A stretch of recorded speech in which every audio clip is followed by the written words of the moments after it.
Assalamualaikum. Bertemu kembali pada media pembelajaran proyek pengembangan sistem informasi.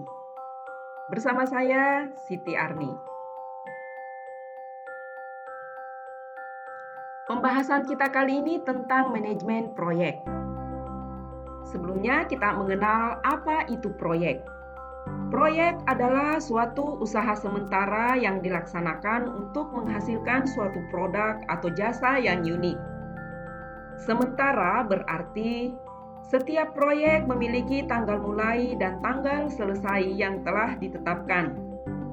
Unik berarti produk atau jasa yang dihasilkan berbeda dengan produk atau jasa sejenis lainnya. Karena pada dasarnya tidak ada dua proyek yang identik atau persis sama.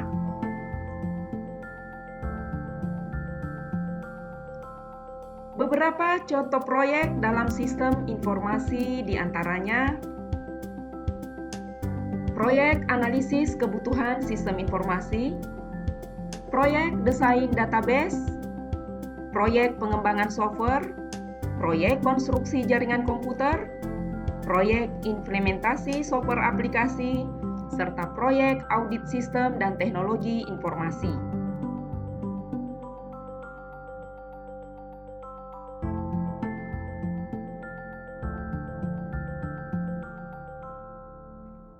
Berikut beberapa ciri-ciri dari proyek. Bertujuan menghasilkan lingkup tertentu berupa produk akhir atau hasil kerja akhir. Dalam proses mewujudkan lingkup yang dimaksud, maka ditentukan jumlah biaya, jadwal, kriteria mutu, serta sumber daya yang diperlukan.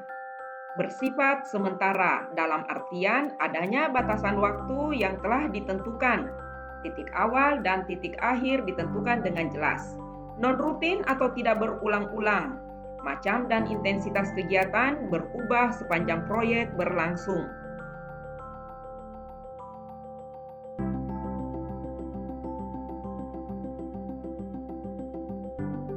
Secara umum, bentuk pengerjaan proyek dilakukan dalam dua cara, yaitu pertama, swakelola. Swakelola adalah pengerjaan proyek yang dilakukan atau dikelola oleh organisasi atau perusahaan itu sendiri. Yang kedua, subkontrak. Subkontrak adalah suatu proyek yang diproyekkan.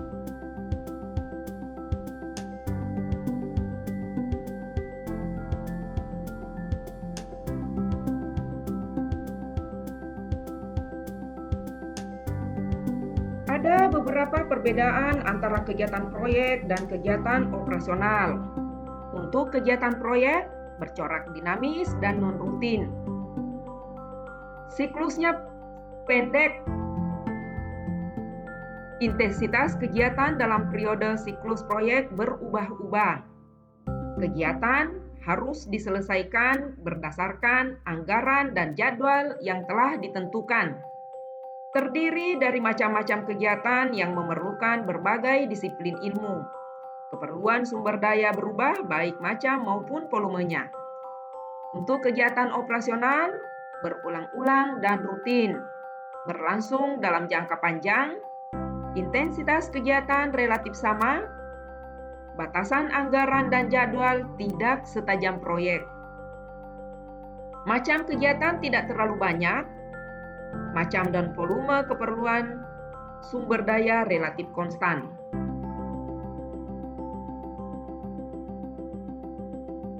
Secara umum terdapat 4 fase dalam proyek, yaitu merumuskan masalah, mencari solusi terhadap masalah, melaksanakan solusi, memonitor hasilnya, apakah solusi tersebut menyelesaikan permasalahan atau tidak.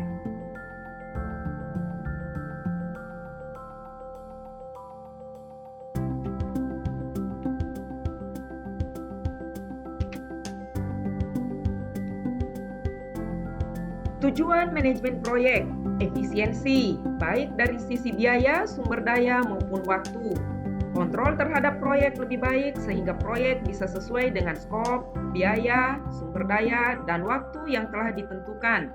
Meningkatkan produktivitas, meningkatkan kualitas, dapat menekan risiko yang timbul secepat mungkin, koordinasi internal yang lebih baik, serta meningkatkan semangat, tanggung jawab, dan loyalitas tim terhadap proyek. Terdapat 3 faktor pembatas di dalam lingkup manajemen proyek. Di antaranya, 1. Skop atau ruang lingkup. Skop atau ruang lingkup proyek pada intinya adalah membahas jenis dan batasan yang ada pada sebuah proyek. Yang kedua, time atau waktu. Time atau waktu pada intinya bagaimana kita menentukan lamanya waktu yang diperlukan untuk menyelesaikan sebuah proyek. Yang ketiga, cost atau biaya. Cost atau biaya menentukan seberapa besar biaya yang akan dikeluarkan untuk sebuah proyek.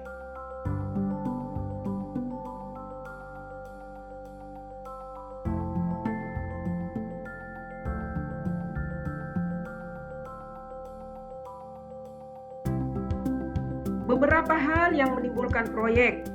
Yang pertama, rencana pemerintah. Biasanya berbentuk suatu kebijakan tertentu yang akan menimbulkan proyek. Contoh, selama pandemi COVID-19 muncul istilah prakerja. Karena itu, timbul proyek pelatihan bagi pekerja prakerja yang dilakukan secara daring. Yang kedua, adanya permintaan pasar. Misalnya, karena adanya COVID-19, maka proses belajar mengajar dilakukan secara virtual. Sehingga kebutuhan buku untuk membuat bahan ajar secara online meningkat. Yang ketiga, dari dalam perusahaan yang bersangkutan. Misalnya, kampus membutuhkan sistem akademik secara online. Yang keempat, dari kegiatan penelitian dan pengembangan. Misalnya, penelitian tentang metode pembelajaran virtual atau penelitian tentang vaksin COVID-19.